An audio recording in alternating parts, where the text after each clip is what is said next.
All right. Well, thanks a lot for everybody being so flexible and for Chelsea putting this together on the fly. I was supposed to be in person, but my body said no, you're not going anywhere. So I had a little bit of an injury recently and just wasn't going to be able to make it. So very grateful that we are here in the space, regardless of me being all beat up. So this is an important topic that is starting to scratch the surface in a lot of public eyes, and but is something that we've known as Native people for a very long time. But before I get too far ahead of myself, I want to introduce myself. My name is Eric Hemenway. I'm an Anishinaabe Odawa. I am from Cross Village. Literally a village up near the Straits of Mackinac. That's where I grew up. I currently live in Harbor Springs, up in Emmett County, and I am obviously a lifelong Native person, but I also worked for a tribal government for 20 years. So previously, I just took a job with the University of Michigan at their School of Environment and Sustainability. But for the 20 years previous to that, I was in the archives for the Little Traverse Bay Band of Odawa Indians, a federally recognized tribe. And for those 20 years, I was a director of 13 of those years and working on exhibits, signage, publications, litigations, curriculums, media, wherever there was Native history, we went and did work. So, of all the projects that I've worked on in those 20 years, this is by far the most difficult, the most sensitive, and also one of the most recent is Indian boarding schools. So, what I present today is through my lens of research. I don't speak on behalf of all the tribes. I don't speak on behalf of Little Traverse Bay Bands Odawa. I speak on behalf of myself. And but this is through years of compiling research on the subject. And full disclaimer, I did not go to an Indian boarding school. I actually went to a one-room schoolhouse in Cross Village, which was pretty amazing, K through sixth grade. But I did not go to an Indian boarding school. So I always put that out there. So a large focus of my work on Indian boarding schools is not the survivors' experiences. I feel that is for the survivors to tell themselves, and they are doing so more and more. But I feel my contribution to this work is to do historical research and to give awareness and shed some light on just how the system was created. So the system of schools was developed by the federal government and funded by the federal government to forcefully assimilate Native kids into white American culture. So the schools didn't build themselves, the policies didn't write themselves. There's a lot of actors in this. So that's been a large part of my work is to show how these schools were created, why they were created, and then the repercussions of these schools within our Native communities. So I'm going to shift over to sharing my PowerPoint.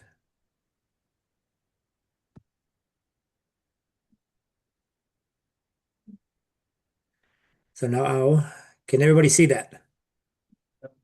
Okay, great, because all I see is my big blanks, the screen that you're seeing. So going in the blind now. So Indian boarding schools, these schools were all over the country, and at their height, there was 400 of these schools in the United States of America. So how did 400 of these schools establish themselves? How did they come to be? So in doing the research, it kept pushing me back further and further and further into contact with Europeans. And so as the first Europeans started to arrive onto the shores of what we call North America in the early 1600s, late 1500s, these are people who had this idea upon contact that the native inhabitants, the native peoples of North America were all savage. As soon as they met any of the tribes on the East Coast, they labeled them as savage, as Indian, heathen, barbarian. That was the norm.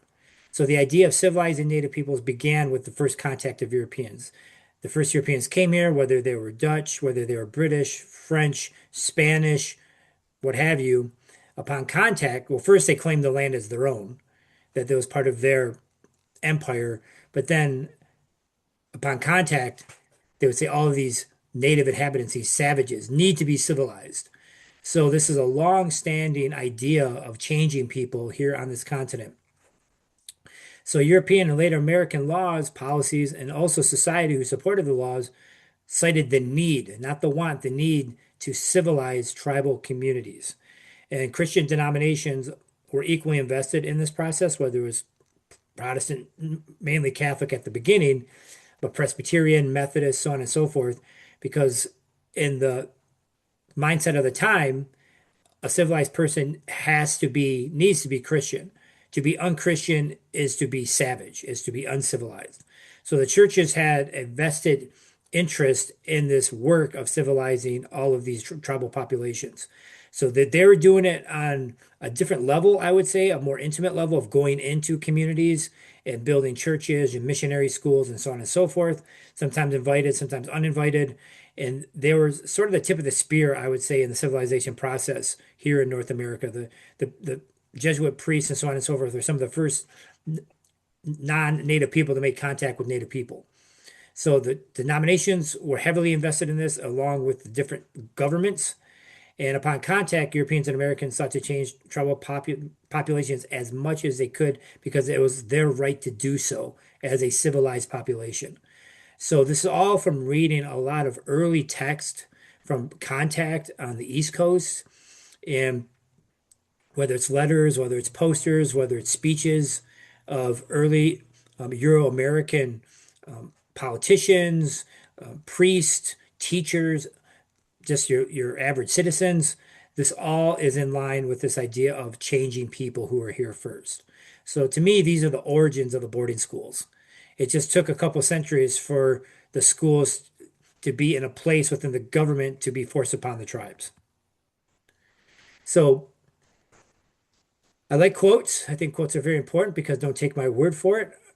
And so this is from 1622. This is early stuff. This is quote unquote the Pilgrim era, Thanksgiving, a declaration of the state and county of affairs in Virginia.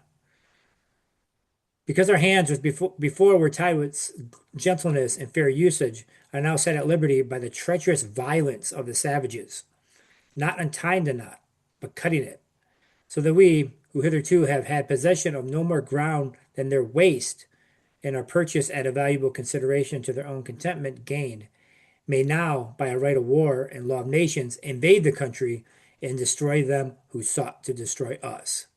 So I'm trying to find the earliest examples of this mindset of the idea of the savage, and not saying Indian or tribal nations or even naming the tribes. That would happen much later, but the treacherous violence of the savages.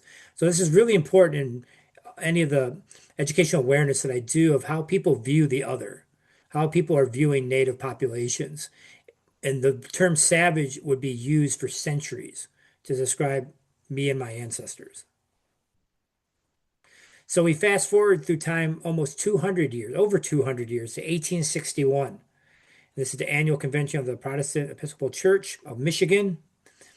And this is from James Silkrieg's report to the Commissioner of Indian Affairs in 1861. So we're getting here in Michigan.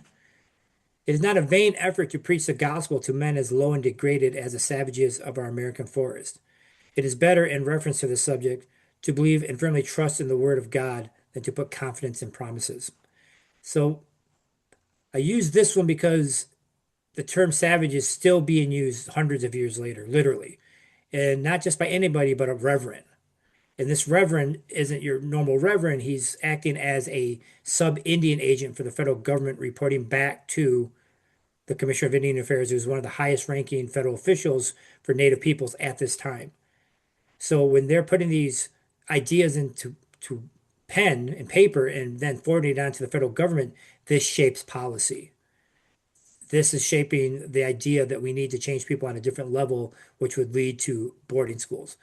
But again, this term savage is used to describe Native peoples. So this is probably the biggest primary source in American history. It's the Declaration of Independence.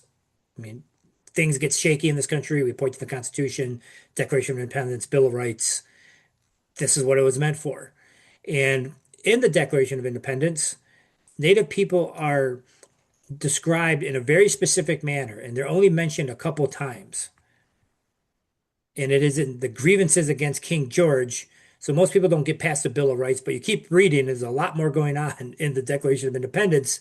And in the grievances against King George, I think this is grievance 24, 25.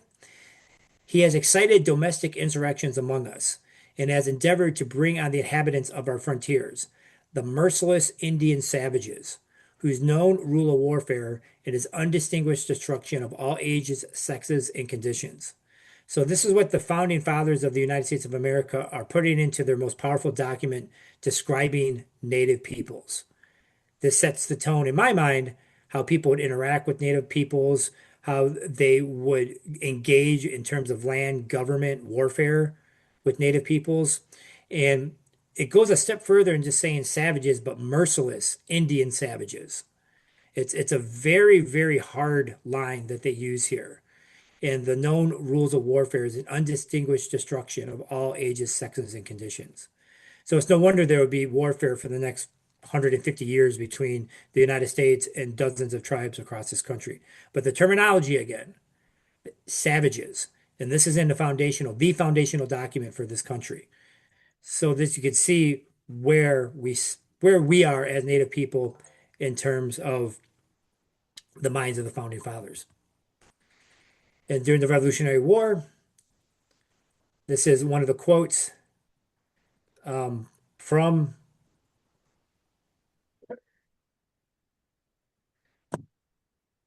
Washington and Sullivan's campaign in Upper New York. Civilization or death to all American savages. So again, this term, I keep hammering it over and over, but the term savage would come into a real focus with Indian boarding schools.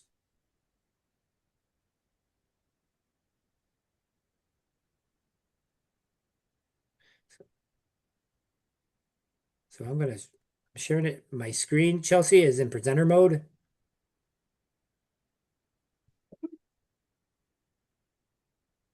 If I can change that. I know that you don't have to interrupt. No, no. It looks like you're sharing your screen in presenter mode. So what we see is the screen and then like notes and then the next slide coming. Okay, yeah, we don't want that. So if you're able to just full screen it, that would probably be better. Let me see if I can. No, thank you for.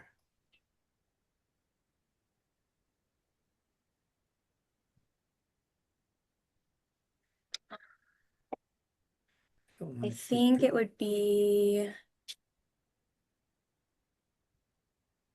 maybe if you just ended the slideshow and then said present like full screen might work it. Sorry about that.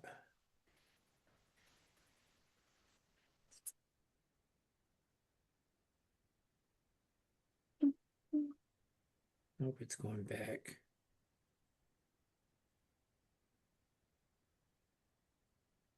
Yeah, I don't know why it was doing that. It wasn't doing it before.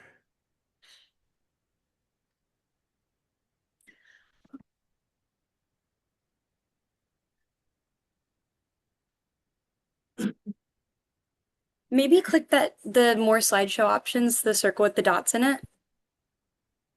Let's see if that Hide presenter view. yes, that I think will do it for you. Are we there? Oop, no, we just have you. We Which will that's get. fine. Technology's always fun, right?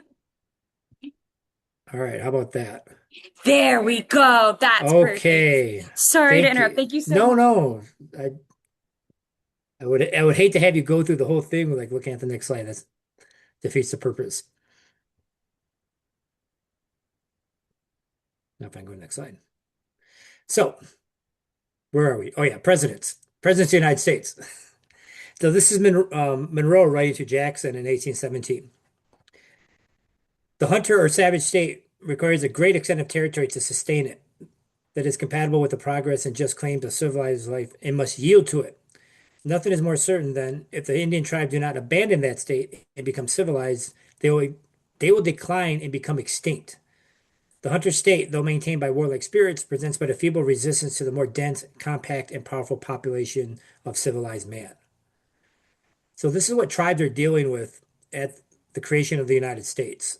This mentality of less than, savage, becoming extinct. This would feed into the vanishing race theory later in the 1800s, which has some truth to it because in the 1920 census, Native Americans were only 0.5% of the population. So Native people, as you can see, were not, they were expected to decline, expected to become extinct. So all of this would also feed into this idea that we need to save them. And part of this savior mentality would be these Indian boarding schools. Because of their own inherent savage nature, they're bound for self-destruction. I mean, not to mention diseases and warfare and everything else that's going on. But this is right from the words of the founding fathers. And if you don't believe me, you can go to Founding Fathers Online. The National Archives has been digitizing literally tens of thousands of letters from Jackson, Washington, Franklin, Adams. It's an amazing resource and just a lot of rabbit holes to go down to if you get on that website. But it's the letters of the first presidents. So we have this idea formulating that Native people need to be changed if they want to or not. And as tribes engage in numerous wars to protect their lands and their resources, the last great war for us in Michigan is the War of 1812. So many of the tribes fight against the United States in that war to protect what is theirs for multiple generations. But after the war ends in 1815, things go very quickly against tribes. And part of this is Indian removal and literally moving tribes out of their homelands to Oklahoma and Kansas. And tribes have to engage in a series of what we call treaties. These are government to government negotiations and agreements to maintain homelands, have some rights to hunting and fishing, and a whole slew of other stipulations are in these treaties.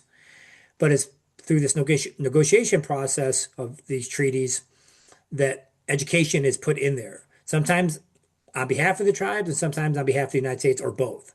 So teachers and schoolhouses would start to become a normal provision under these treaties for Western education. And then a guy by the name of Thomas McKinney comes on the scene, and he's the superintendent of Indian trade. And he has this idea of a national Indian school system that would be supported by what we call the factory system. So they'd have these people in these manufacturing um, establishments and they have a school next to them. So they would learn civilization through school and through work. He put this bill forward to build this system out throughout the country. The bill failed, but something that came out of it is what we call the Civilization Fund Act of 1819. So this is really important because now we're seeing the government earmark some funds to direct have a direct line of civilization that we're going to civilize all these native people and we're going to put money into this, whether it's building schools, whether it's providing a blacksmith, whether it's building churches. This is when in my mind it starts to become more serious because you're starting to see some funding appropriated to do this. So this is out in Iowa. We're stepping out of Michigan a little bit. But the tribe would not easily, but the tribe would not be easily assimilated, as seen in this 1842 annual affairs report. The operation of the missionaries among the Indians of this agency, I regret to say, hitherto have been attended with but little success. It would seem next to impossible to persuade savages to abandon their superstitions and conform themselves to the customs and habits of civilized life. So as I read this, I see hope that people are not giving up their traditions, their language, the things they've done for thousands of years in one generation. So if it wasn't for people like that doing these things, we would not have the culture and traditions in some language that we have today. So, but in the mind of the superintendent at the time, it's a problem, it's an obstacle. And there's other problems with how this message is translated during this time period and also through pop culture. So this is a novel from 1874 on the idea of promoting savagery, that the Indian is savage and bound to become extinct. And this is Kit Carson, who is, I would say, like a movie star at the time, very popular, very well-known character on the frontier. And these novels would be one of the main mechanisms for media at the time. And you can see he's in the middle, killing an Indian in each hand, the fighting trapper, that these Indians are inherently savage, and this man, this white guy, is doing what he has to do to tame the frontier. So this is the type of, sentiment mentality that is feeding the idea of the savage nature of Indians. And we get into Indian education. So the Western education of Native children began early with mission schools throughout the country, dating back to the 1600s. So as soon as the churches came over from Europe, they built a church and then immediately built a school next to the church. And these were voluntary endeavors. And I want to make that really clear because these mission schools were not Indian boarding schools, not federal schools, but they laid the groundwork for that. So these missionary schools were often in conjunction with the local tribal community. They built the school, they built the church, they worked with the community to have this operate essentially. But not every tribe was on board with this. They didn't support this. They didn't want their kids to go to church. They didn't want to go to a mission school. It depends on the tribe and the community. Michigan had numerous mission schools in the 1800s. Most of them were Catholic. But mission schools, again, were not federal boarding schools. And the kids went there by the consent of their families. So these mission schools started early, and then these government schools started to be built and operated in the 1850s and 60s. But they weren't boarding schools. The kids got to go home at the end of the day like a normal school. So this is the groundwork, the foundation for the Indian boarding schools. In the government schools, there were several. There was one up in Bay Mills that's by Sault Ste. Marie, and then one in Middle Village, which is up here by Harbor Springs. And this is an early postcard of the former Indian Mission Church in Harbor Springs, Holy Childhood of Jesus Indian Church. So we'll get into that one a lot later. But that's very typical of what these schools look like. Just a very simple structure, usually one room, right adjacent to the church. So all this leads up to Indian boarding schools. So the Indian boarding school era, in my mind, officially starts in 1879 when the first Indian boarding school was built at Carlisle, Pennsylvania. So this is from Hiram Price. He's the Commissioner of Indian Affairs, high-ranking individual within the government. His words hold a lot of weight. His recommendations go to Congress and the Senate and to the president. And this is what he has to say about natives across the country in his report in 1881. It is claimed and admitted by all that the great object of the government is to civilize the Indians and render them such assistance in kind and degree as will make them self-supporting. And yet, I think no one will deny that one part of our policy is calculated to produce the very opposite result. It must be apparent to the most casual observer that the system of gathering the Indians in bands or tribes on reservations and carrying to them victual and clothes, thus relieving them the necessity of labor, never will and never can civilize them. Labor is an essential element in producing civilization. If white men were treated as we treat the Indians, the result would certainly be a race of worthless vagabonds. The greatest kindness the government can bestow upon the Indians is to teach him to labor for his own support, thus developing his true manhood, and, as a consequence, making him self-relying and self-supporting. This goes on for about 50 pages. So I just picked this one paragraph. So there's a lot to unpack just in this one paragraph. A lot of gaslighting going on. I mean, the whole thing is basically gaslighting. But that we weren't self-supporting, we lived on this continent for 10,000 years and not to be self-supporting, that says a lot.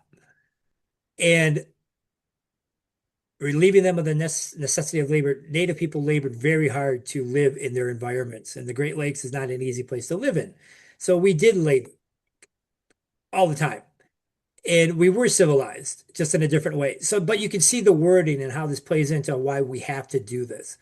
It's essential that we have to do this. It's for their own good. We're saving them. We're going to develop their true manhood, which I have a lot of angst with, and self-reliant and self-supporting. So you can see the spin. You can see the gaslighting happening. Like this is what we need to do for their own betterment. So by the 1880s, the decision was made to create and fund federal boarding schools across the country. We can see how the groundwork for these schools was created. There would be over 400 of these schools in the United States at the height of the boarding school era from 1886 to 1940s. 400. And that includes Alaska and Hawaii. Some of the boarding schools were operated and run by the federal government, but many were run by Christian churches that received federal funds. So I would say at least half of the Indian boarding schools during this time period were run by churches. And again, different denominations, but the Catholic Church had the lion's share of these boarding schools. The first and largest school was in Carlisle, Pennsylvania from 1879 to 1918, founded by Richard Pratt, a retired U.S. Army man. And thousands of Native kids from across the country would attend Carlisle, including dozens of Anishinaabe from Michigan. So this is a map of the known schools at this point. And again, this number has to be updated. This map is only a couple years old, but we have to update it. And this map was produced by the Native American Boarding School Healing Coalition. So they are the nonprofit that is at the forefront of doing boarding school research. It's a Native owned and operated 501(c)(3), all Native staff. So if you want to do a much deeper dive into Indian boarding schools, this is the resource I go to. And I've worked with NABs on multiple projects, and they are the team doing the work. So, but you can just see the sheer number of these schools across the country. Oklahoma has a staggering number of schools, 83. But that's because so many Indians were removed to Oklahoma. So the larger the Indian population, the larger number of schools. They put the schools where the natives were. That was the formula. Alaska has a lot, Arizona, of course, New Mexico, Michigan had five, and Ohio has a few, Washington State, Wisconsin, of course, the Dakotas, but you can kind of see where all these schools are. And it also breaks it down by denomination, by the number of, of all the different churches. So this program that I'm presenting is heavily focused on my community of Little Traverse Bay Band, Odawa, because that's where I'm from. So you're going to see a little bit of a skewed view of this because this is where I'm at. And so for my community up here in Northern Michigan, doing the research for years, where did my community members go to?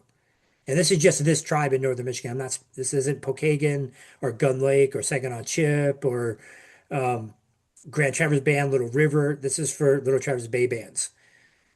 So from this community, this tribe, find out students went to Holy Childhood, Harbor Springs, Carlisle, Mount Pleasant. It was a very large school. Toma, Wisconsin, Haskell in Kansas, Genoa, Nebraska, Chilocco, Oklahoma. So it wasn't just the one or two schools. They went to a lot of different schools across the country. And I still haven't figured out why a certain kid went to a certain school. It would seem like all the kids from Harbor Springs would go to Holy Childhood, and a lot did, the majority, but kids from Harbor Springs went to all of these schools. So I'm not quite sure how kids ended up at these schools. Still have to figure that out.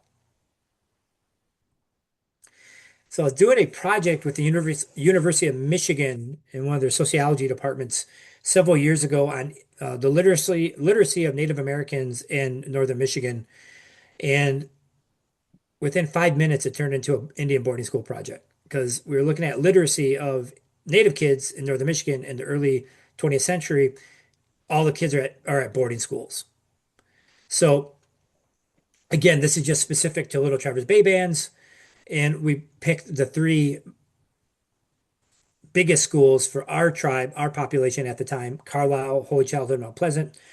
And you can just see the numbers. And Holy Childhood definitely has the highest number of attendance, sometimes hitting 200 kids. And when your tribal population at the time is roughly 3,000, that represents pretty much all your kids. And you couple that with Mount Pleasant and then Carlisle, all of our kids are at these schools. And that's just these three schools. And then going through and doing the research, I was like, well, are there any Odawa children at the two large high schools in Emmett County? So I went through all of the yearbooks between 1887 and the 1940s and went year by year looking for Native graduates. And even I was kind of shocked at just the sheer number of the absence of Native graduates, especially Harbor Springs. I mean, there's a big population in Petoskey. There's a lot of Native people in both those. Virtually, there's no graduates at those two high schools during this time because everybody's at the boarding school. So how do these kids end up at the boarding school, not the public schools? Well, there's a lot of reasons. One of the reasons is it was just expected that a native kid go to the Indian school. And then there was segregation. There was, you know, barriers from Indian kids going into public schools. One of these barriers was tuitions. In the early 1900s, there was tuitions for public schools here in northern Michigan, especially Harbor Springs. So they put an addition onto the school. They'd have to fund it. They'd have a tuition. And at the time, in like 1918, the tuition was $25, which was a huge sum of money for anybody, especially Native people. So there was economic barriers, and then there was just also the expectation that you go to the schools. Um, out west, listening to survivors of boarding schools, there were instances of what I call a snatch and grab, where they would literally pick kids up and abduct them and put them into schools.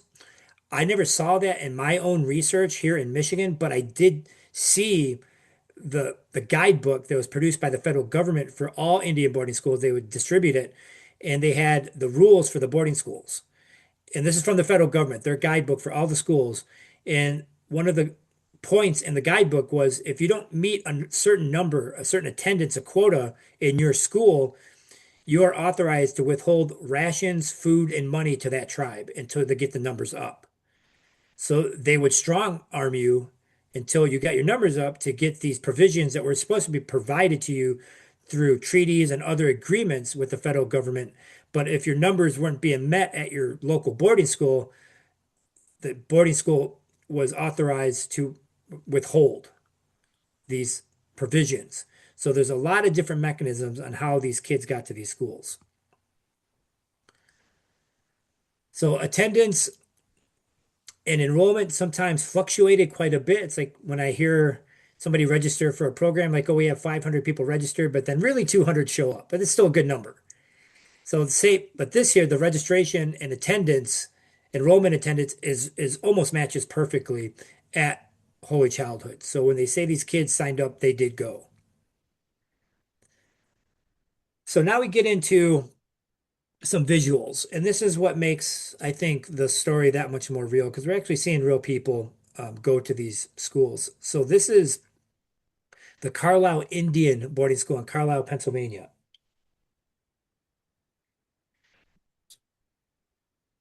And this photo is early 1900s. And this represents students from all over the country. There's kids from Alaska, California, Arizona. Kids from Michigan are in this picture. And I've yet been able to pick the kids out from Michigan. And that is by design because once these kids arrive to these schools, many times they're put to uniforms, any type of tribal designation, identity, like your hair, your clothing, your jewelry, was altered. They wanted a monolithic people. Part of the civilization process was to erase the identity. So when you're at these schools, and this is in the guidebook, it is strictly forbidden to practice any culture, any traditions, any native religion, any language, anything that makes them native is to be not just discouraged, but banned. And there's certain levels of punishment that would be doled out to the students if they broke the rules. And a lot of times kids were punished regardless if they broke the rules or not. So these institutions were created to make you non-native in every sense of the word. And the goal was to get kids as young as possible, sometimes 4 or 5 years old. And that was preferable because if they were in the system that much longer, separated from their families, they would certainly not learn their language and customs and traditions. So some of these kids were pre-kindergarten and they would live at these schools for years. Sometimes they go home for the summer, sometimes they wouldn't. Sometimes they would stay at a school for 1 year and then get transferred to another, or they run away. There's a lot of runaways. But this is Carlisle. And all of the Carlisle records at the National Archives because it was a government school. So this photo really stood out. And this girl is a Lakota, which is from the Plains area, North and South Dakota. She's not an Anishinaabe. She's not from Michigan, but the photo just really struck me. It's a really striking photo. She has just a really an aura to her, I believe. It just draws you in. She's about 9 years old, and she's the chief of a very powerful Lakota I forget which chief, but he sent his own daughter there. And at the beginning of the school system, I don't people didn't know what they were getting into. This is a system to educate, supposedly help the natives along. So a lot of these first wave of students going into these schools, there was no precedent. There's no precedent of abuse and neglect and all these other things we know about the boarding schools. So a lot of people were sending their kids to these schools right away. So this is one of that first wave of boarding school students, as this Lakota. Her dress, her hair, her look is all Lakota. And this is 1 year later at the school. So these comparison photos were often taken at these schools, especially the government schools, to show the progress in civilizing them. So I show these two photos when I do programs for high schools and ask the students, who anything look familiar?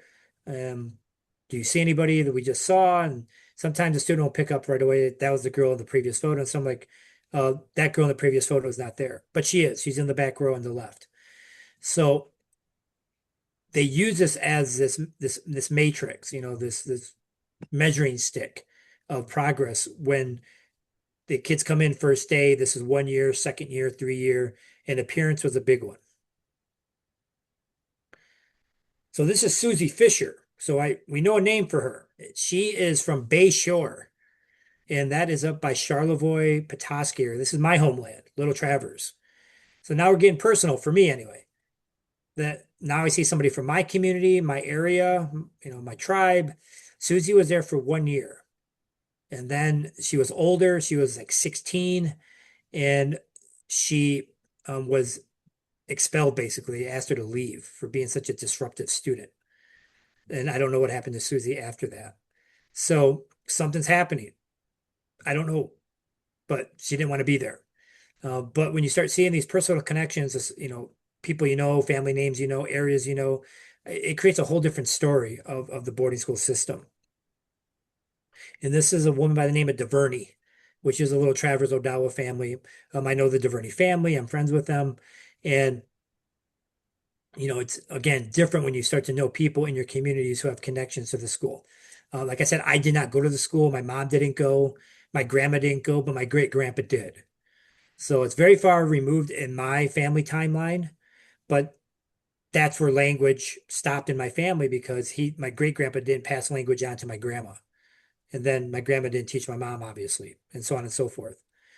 So this is the DuVernay, and this is Isaac Willis. He's from Charlevoix. And like many individuals who went to boarding schools, as soon as they were done with the schools, they went right into the military. And obviously, Isaac went into the Navy, and I believe he fought in World War I. So a lot of these guys and gals joined up, mainly men at this time, and served. Mount Pleasant Industrial Indian Boarding School in Mount Pleasant, Michigan, operated from 1893 to 1934. It was the largest boarding school in the state, and this was run by the federal government. So this photo is from the National Archives, and I just got one section of the photo, just kind of wraps around the school, just the sheer number of kids. Hundreds of kids would be at this school. Some, very young, 5, 6 years old, going up to teenagers. And these industrial schools focused on labor, that they wanted to teach these boys and girls how to labor. And yes, they did learn how to read and write, but at the end of the day, they wanted to produce workers. And it was definitely gender bias. So the boys would learn cabinetry skills, carpenters, cobblers, blacksmiths, farming, wood cutting, and then the girls would learn what they called the husbandry skills, sewing, cooking, and cleaning. So it wasn't like they were preparing kids, encouraging kids to become doctors, lawyers, teachers. They're expected to go right into the workforce. And it was very dangerous. I mean, a lot of kids got hurt and killed at these schools doing this work. Some of these very young kids were moving coal, cutting firewood, operating machinery. So it was a dangerous place to be just in terms of work. And religion was a part of the daily life for all the schools, regardless if it was run by the church or the government. And this is at Mount Pleasant. Every Sunday, you had to go to church, non-negotiable. Again, to be civilized, you had to be Christian. And this is going into the 20th century. So these churches or these schools would sometimes have churches on their grounds, or they would take the kids to the local church every Sunday. In Mount Pleasant was such a large school, they would have two different services, one for the Catholics, one for the Methodists, and I believe they even built in some for the Presbyterians. So wherever you were in your belief, or that's where they would send you. And so the religion, even at the industrial schools, was still a big part of life. This is a first communion photo from the Mount Pleasant School in 1929. Again, you can see just see how young some of these kids are. In this photo, there's kids definitely from Mount Pleasant, probably from Little Travers, Grand Travers, Little River, probably some Potawatomi from out by Pokagon and Huron Band. So a little bit of everybody went to Mount Pleasant. It was a large school. It had, I believe, over 20 buildings in it, and it was basically like a compound, hundreds of acres, farming, um, workshops for kids, very large complex. And sports were a big part of the government schools, not so much the church-run schools. They didn't have the capacity to have sports, but the government schools did. So a lot of these schools, government schools, they had organized baseball teams, football, basketball, and it's inevitable, doing this work that Jim Thorpe is brought up. Well, Jim is his own story. He's a remarkable athlete human who was at Carlisle. I mean, literally a world-class athlete. And yes, at the school, he got an opportunity to showcase his abilities. He went to the Olympics. The Carlisle football team, was beating professional teams, other college teams. They were just this powerhouse. But that was Jim and his team, and especially Jim. He doesn't represent all of the experiences at the schools. And yes, you could say this guy did this amazing things largely in part because he went to Carlisle, but does that make an allowance for the whole system to be created? In my mind, no. But sports did give an opportunity to have an outlet for camaraderie, to have some fun, to build friendships, something to look forward to. And you can see these kids are much older, late teens, playing baseball at Carlisle. But it wasn't all fun and games. So many kids lashed out in different ways. Many ran away as a way of rebellion or just trying to get back home. But this girl, the 16-year-old, tried to burn the boarding school down several times. So, reading between the lines as a decent historian, like, what is going on with this girl? She's tried this multiple times. I don't think she's a firebug or a pyromaniac. Something's happening. Something's happening at this school to push this young woman to act in an extreme manner. And this is some of the pushback I would see, like destruction of the schools. This is extreme. I mean, she tried to burn the place down, but you would see vandalism, not doing chores, not participating in activities, and they would be punished severely. But this girl goes to another level and says, I'm going to destroy the whole place. So these are all from early newspaper articles, and this one is reflective of the time, Little Red Runaway. So the title's racist. It's hard to read, but you have to read this stuff. And 8-year-old Indian wanted to go home. Scholar at Mount Pleasant Indian School started to walk back to his home in Harbor Springs, November 30th. So this is in the early 20th century. The school closes in 1934. This is probably the 1920s or 30s. And Harbor Springs is roughly 150 miles-ish, 170 miles from Mount Pleasant.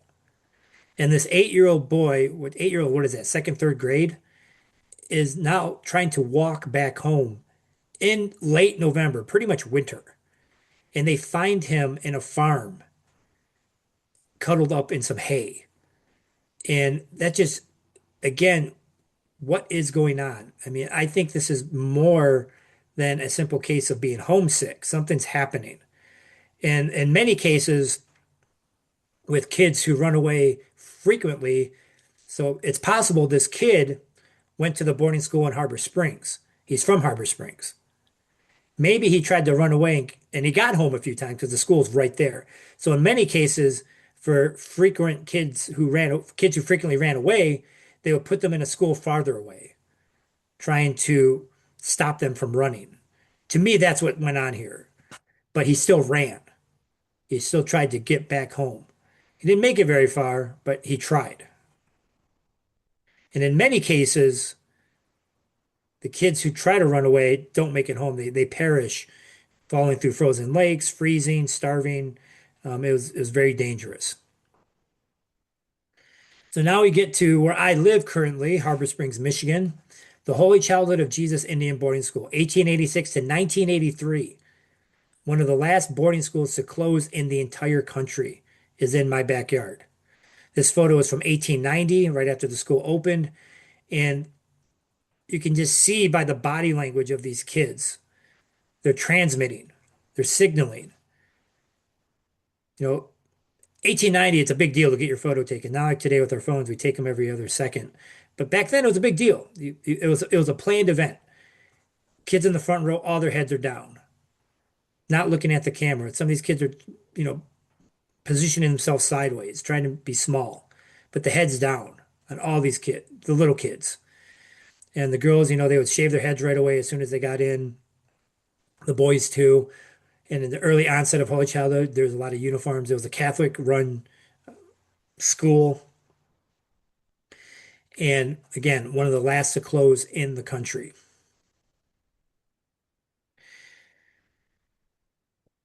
Holy Childhood stopped receiving federal funds in the 1920s, but it would operate for another 60 years, essentially. How did they do this without federal money? Fundraising. So they would go on these large fundraising endeavors. And some of the things they would do is hold what they called like performances, pageants, plays with their Indians that they called it. So they dress these Indian kids up in costumes and put on these productions in the summer to get money. So during the weekday, don't be Indian, don't speak your language, don't practice any customs. But when we need you to be Indian, you got to be Indian so we can raise some money to keep the lights on. And in this photo, you can just see how young this girl is. She looks like she's 3 or 4 or 5 years old. She's really young.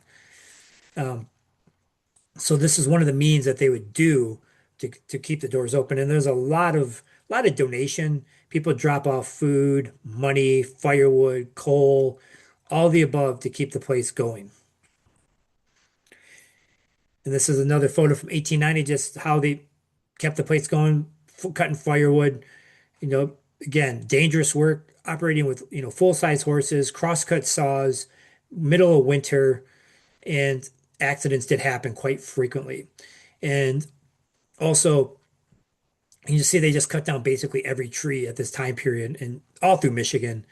But these brothers from the Franciscans would be out there, working with these boys to cut firewood constantly. It was a constant chore. But it's also dangerous, like I said. So this is from a newspaper article, the Petoskey News Review in the 1940s, and they're transitioning from firewood to coal, and this little student is nearly buried alive when the dump truck of coal comes in and just dumps, and this boy, 13, is covered. He's buried in this coal. So he almost dies doing this work. So you just, again, this is evidence of the danger that would occur at these boarding schools. There was no workers' rights, child rights at these schools. Social workers would start coming in later into these schools in the later 20th century and making observations of what they saw from the state.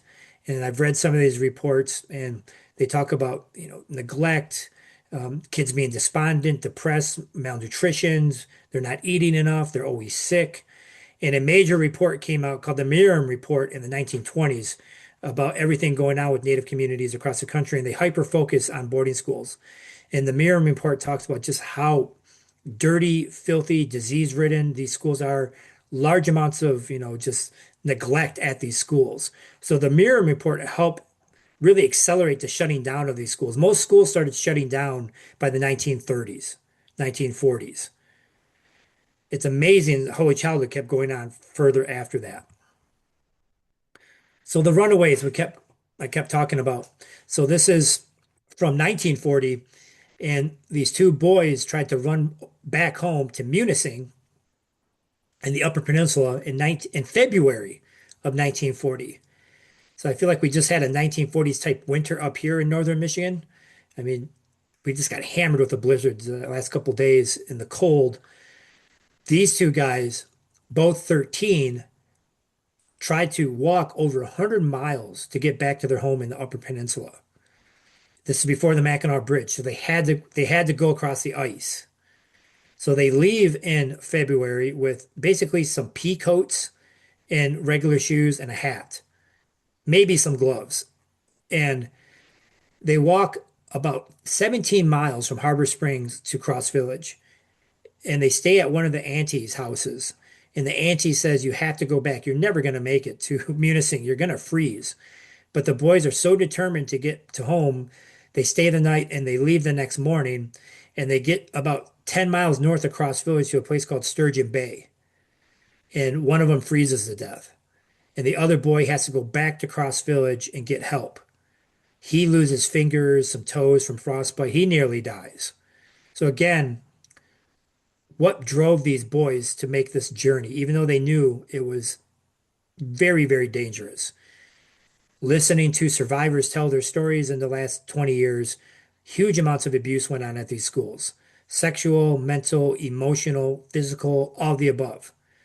So there's a lot of abuse at these schools. Not saying every student was abused and every school abused kids, but that's a common theme for these schools, is these multiple levels of abuse. So something's going on to push these kids to make this very, very dangerous, fatal journey for one of them.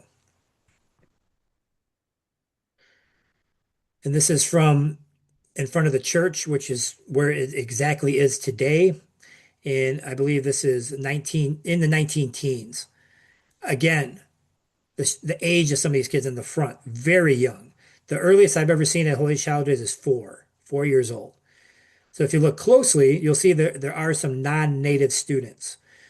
So at these boarding schools, there was day students, which meant they got to go home at the end of the day, and there was boarders, which meant they lived at the schools. Not every boarding school had day students, and not everybody was, a boarder. So Holy Childhood had both. There were boarders and day students, and they had a fair amount of day students who were non-native. There was white students at the school, and that would be throughout the life of the school. But the vast majority of the students were native, and the boarders were always native. There was never white boarders. And from the testimonies I've heard of survivors, the boarders were always treated worse than the day students across the board. So this is the Holy Childhood School at its height when it was its largest. It kept growing and expanding, and this is, I believe, 1898. They had an addition, multiple additions put on, and the school is in the middle, the big brick building, and on each side is the girls' dorm and the boys' dorms. And I think the girls are on the right and the boys are on the left. It was the biggest complex in Harbor Springs. You could not miss it. And the school could hold up to 200 students. And the students had different experiences from my understanding. And this is part of the story I really want to reiterate is if, having the survivors tell their stories, because I've heard from the survivors themselves, like I didn't have a bad time. I wasn't treated poorly. And that's my experience. And I listen to other survivors, and it's the most horrific thing they've ever experienced. And this could all happen at the same time at the same place. So it's a very complicated story, especially when you get into individual experiences. But this is downtown Harbor Springs. They would take these kids out on field trips around town, but this school was administered by the Catholic Church, the Franciscan Friars, and the Sisters of Notre Dame in its entirety. Both the Franciscans and the sisters, they operated the school for its entire lifespan. And the school ran late. And this is a photo from 1955. Most of the schools across the country are closed by this time. So this is a really rare photo And this is kids from the Upper Peninsula arriving day of to the school. So there was a boarding school in the Upper Peninsula by Keweenaw Bay, Holy Name of Jesus, smaller school. It closed in 1953, 54. And when that closed, they started to ship a lot of the kids down to Holy Childhood. So this is literally the day of arrival. It's a very powerful photo. I rarely use it in programming to capture this moment when people's lives will change within about 10 seconds. And this photo came to Little Traverse through a donation. This guy came to the archives years ago and said, I want to, gift the archives with some photos. I'm like, "Oh, great, what do you got?" And he pulled this box out and it was my jaw dropped. He has hundreds of these photos from the 1950s and 40s. I'm like, he said his mom was a reporter. She covered the tribe, and these are all her first prints. So it's an amazing collection. And she covered the boarding school. She had dozens and dozens of photos of the school. This one just jumped immediately. Like the nuns kind of in the shadows. This is the back of the school coming in. You can see the kids are there for the long haul. They got their suitcases. They're all beat up in boxes and they're going in. So I was using this photo a bit more. And then through some different programming and self-education, I was like, I don't know if I should use this anymore. And one of the things that made me change my mind is the Secretary of Interior, Deb Haaland, under the Biden administration, came to Northern Michigan 3 years ago or 4 years ago and did a public hearing on Holy Childhood. And so Deb Haaland came, big deal. Secretary of Interior is in your backyard, and she wanted to hear testimony of survivors from Holy Childhood. Very powerful moment. Hundreds of people show up. We're in a gymnasium at Pelson High School, and one of my colleagues from the Upper Peninsula was there. Her father was at the boarding school. We talked afterwards, and I said, "Hey, I got these photos from a donation. It might be of interest to you." She said, "Yeah, send them along." So I sent her this photo, and 10, 15 minutes later, she emailed me back. She's like, I can't stop crying because my dad's in that photo. And when she said that, I looked at it again. I'm like, oh my God, that is him. And she's like, thank you. Send them all, everything you got. So I did. And it was surreal to think, that this was this moment in this family, in this community that we had captured. And so, in using this now, I don't name the name, of course. I don't say the family out of respect, but how impactful that is for present day communities because he did not have a good experience there, like many others. And so these photos, I'm a lot more careful with at this point, but it's just so moving and powerful to capture this at that exact moment. So at Holy Childhood, there used to be a historic marker because I get asked all the time. I do field trips and group talks down at Holy Childhood. The school got torn down in 2006. And there's no sign there. There used to be a sign, and that's the state historic marker that used to be in front of the school. So at least there was something at one point that said this was an Indian boarding school. It's a very poorly written sign. It's not something I would endorse it, but at least it said, hey, this stood here. And this was put up in 1964, obviously, and there's nothing there now. The sign was never replaced. The marker was never replaced. There was no new sign put up. So the story public facing, isn't being told. So that's a photo of when we captured the school being torn down in 2006, one of the last Indian boarding schools in the country that was standing.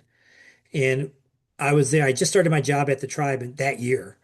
Like the year I started, this huge event happened. So I'm there the whole time, trying to document it, trying to listen to people.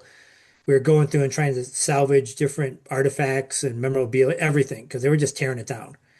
So we did manage to keep some things from the school, but obviously we couldn't keep everything. And the community was really divided of do we keep the school up or do we tear it down? I mean, I don't have any skin in the game like others do who went there. So I just listened, and these are from survivors, and they said, well, it should be torn down because it's a reminder of just all the horrible things that happened. And I agree. Then I listened to somebody else, like, you need to keep it up to remind people of the horrible things that happened. And they're right too. So it's an impossible situation. But eventually the school did come down. But what about all the students that went there? The legacy of this place and all the hundreds of other boarding schools that are across the country. And the story broke in a big way 5 years ago in Canada, where they were discovering mass burials around their schools. They had the same thing called residential schools. And in one of the schools, they found 750 kids buried around one of the schools in Canada. And when that happened, it blew the lid off this. They went to another school, found 205. They went to another school, found 180. And the world started to look like, what is going on in North America with these Indian boarding schools? So at this time, Deb Haaland, Secretary of Interior for the United States, said we don't have to look to Canada for this. We have the same thing in our own borders. So she launched an investigation into Indian boarding schools. And under her tenure, they produced two reports. So that's a really good starting point if you want to learn more about Indian boarding schools, is go to the reports that her team put together on Indian boarding schools. And the Native American Boarding School Healing Coalition has those reports on their website. And that's when Deb came later to talk to our community. And this whole this situation of unmarked burials is certainly in our schools in Michigan. I mean, Mount Pleasant has them, Holy Childhood has them. There's been multiple discoveries of unmarked graves around Holy Childhood in the last 100 years, in the last 20 years specifically. And I was part of one of those inadvertent discoveries in 2011, where they're doing road construction in front of the church. And during the road construction, they came across a mass burial, not one or two kids, dozens of kids. And they called me down because of my work, not just doing the research of the school, but I did work under NAGPRA. It's a federal law for natives to have human remains returned to them from museums. So everybody knew we did that work. They called me down, and once I got to the site right in front of the church, huge pile of dirt. And as soon as I got close to the dirt, you could just see just remains all through the dirt. And then I looked inside the road, and you just seen a wall of bodies. So it was a huge ossuary, a huge burial. And I asked, where are the police? Are the police coming here? You find a body, you call the police. You find dozens of children, you definitely call the police. And the engineer said, you have 48 hours basically to recover everything that you can, and we're going to repave the road. So no police ever came down, nobody from the city, nobody from the church. So we had 48 hours to recover as many of these kids as we could. And we did what we could, but we couldn't get to everybody. So under the road are still kids, part of that mass burial. And they did repave the road in 48 hours, just like they said they would. But that was in 2011. It's not the same chief of police that we have now. It's not the same, city manager that we have now. It was a different administration at the city of Harbor Springs at that point. But the point being that that's what happened. And Holy Childhood is one of 400 of these schools. This is going to keep happening across the country at some point. So that's part of the problem with these schools, the thing that we're going to have to address as we move forward in across the country of what is around the school, probably kids. So this is from our local newspaper. Um, I don't agree with the title of just a memory. It's not just a memory. It's a legacy that's often complicated. It's often painful. So that was the school right before it's torn down, obviously after. And in that space today is a large community center for the Catholic Church. So they did build something and they put a new community center up, but they put no signage, no marker, nothing. They would say that a boarding school once stood here, let alone all these kids that are still in the earth around here. So the lasting effect, lots of loss due to these schools, a lot of the intergenerational trauma um, from the abuse that children have suffered. There's been a general lack of awareness and misunderstanding that's led to stereotypes. And again, the burials around these schools. But don't want to end on the note of victimization.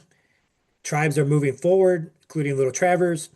There's been a huge revitalization in native language, spirituality, and identity, repatriation of children back to tribal communities, survivors coming forward and sharing their stories, the Department of Interior and their investigation, and that hearing at Pelson, Michigan in 2022. So with that, I will stop sharing my screen. And if we have any questions, shall see.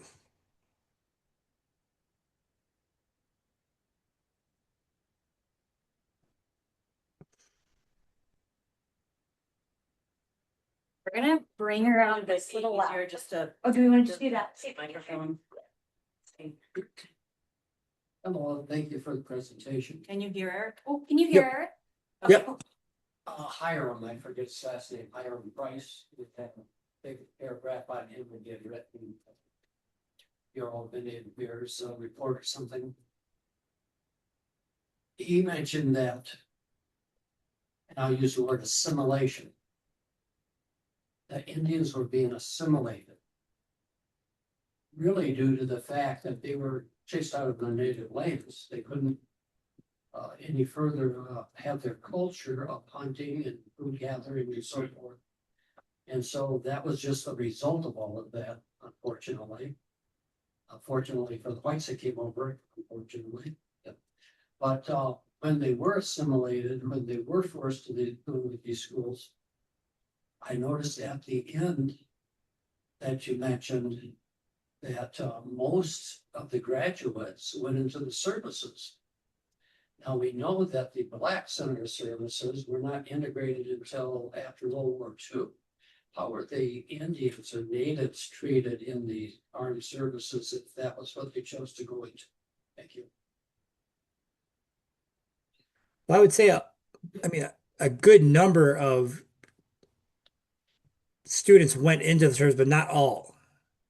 And it's, and this would be through multiple generations, at especially Holy Childhood. But I want to reiterate this: assimilation was forced upon people, generation after generation. And as time moved forward, tribes had less and less opportunities to resist this forced assimilation, like having your kids go to these schools and not having the opportunity to go to public schools until later in the 20th century. And that it was so pervasive and so widespread. I mean, I didn't realize that there would be 400 of these schools across the country. I thought it was a couple hundred at most. But just the sheer number of these, I think, speaks volumes.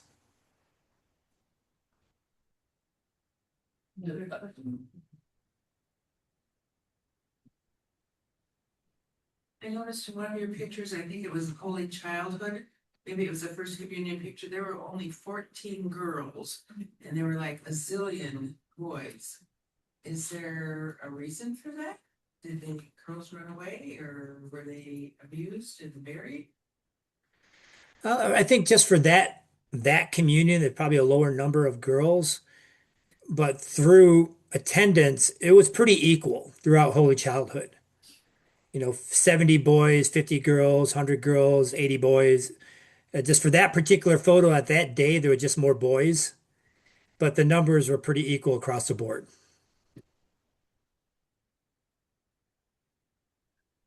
Anyone else?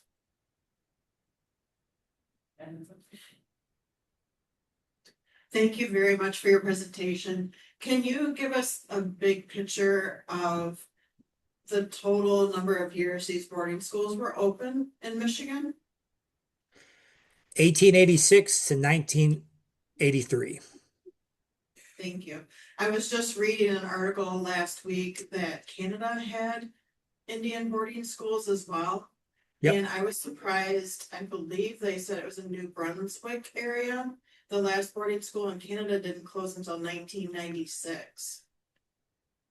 Yeah, in Canada they call them residential schools, but it's almost the exact same thing.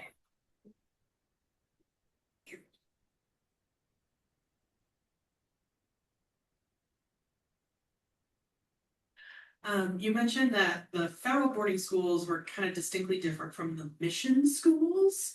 Do you have or any research or any idea of like what the representation of mission schools was across Michigan?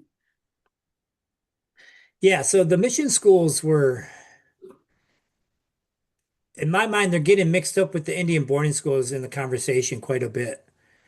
And that the mission schools were originally independent of there was no federal government in the 1600s, 17, early 1700s. And then even after the creation of the United States, these mission schools were their own establishments based on each church. And these mission schools were joint collaborations between that specific church and that specific community. So, for example, here up Little Travers at Harbor Springs, there was a mission school, and maybe they would have 10 students, maybe 15, maybe 20. It was really low numbers, mostly day students that went home at the end of the day. And the local Odawa community supported that mission school. They helped build it. They would bring firewood. They would offer food. Not everybody was on board with this. Some said, no, we're not going to send our kids there. We're not going to help out this institution. But these mission schools that often grow into federal Indian boarding schools like Holy Childhood. It just kept getting bigger, expanding. And then by the late 1870s, early 1800s, when the boarding school system was official, something like Holy Childhood was in a place to say, we want to take it to the next level and transition out of this community effort into this federal effort. So many of these schools did make the transition, but not all of them.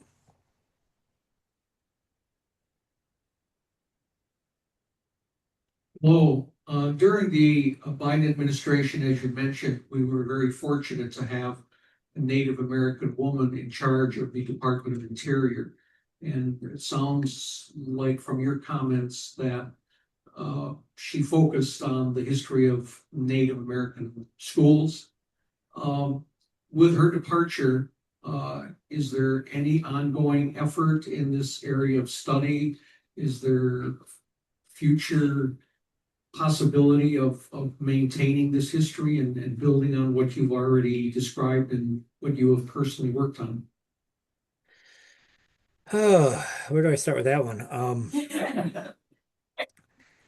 Currently, there's nothing. Currently,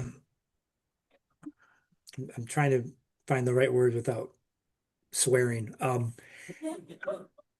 Nothing's happening. And but the work is ongoing for sure, like with the Native American Boarding School Healing Coalition, the tribes themselves, I think, and the survivors carrying the work forward. So the work will go forward. We will build upon what we've already have established. So I feel good about that, that people are engaging, they're talking more, they're, confronting this head on. So where the work goes in the next several years, it's hard to say. I think it's going to be more grassroots. Like today, this is as grassroots as it gets, doing a public program at a library. I mean, this is it. So I think more of this is going on across the country. Tribes are doing their own work as they always been. And then we'll see, where things land in 28.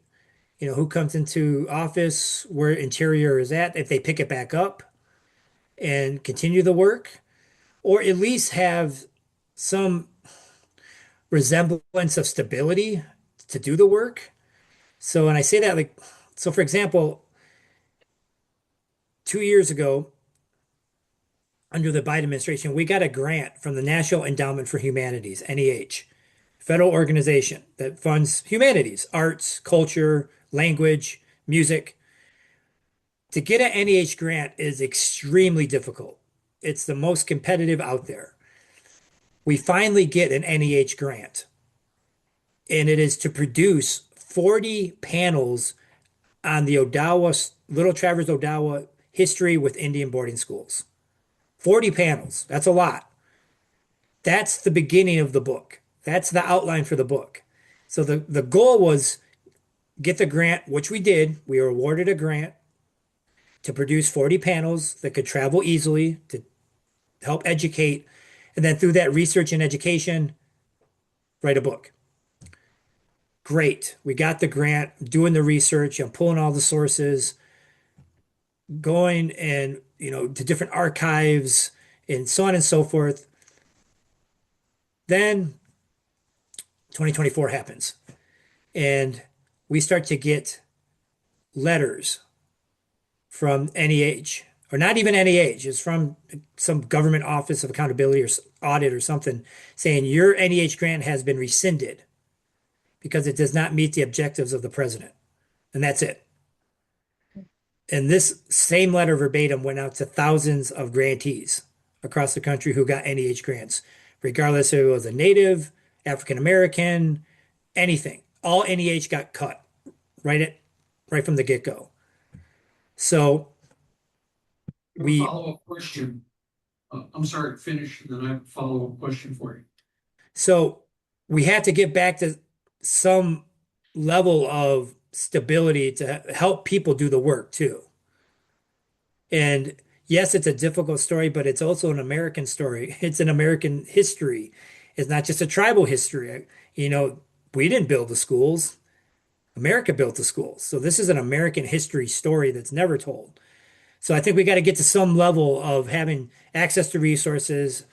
Um, you know, right now it's a really, really difficult time in a lot of regards, but things are being scrubbed off federal websites, at the National Archives, at the Smithsonian. Things are changing in real time in front of us on history.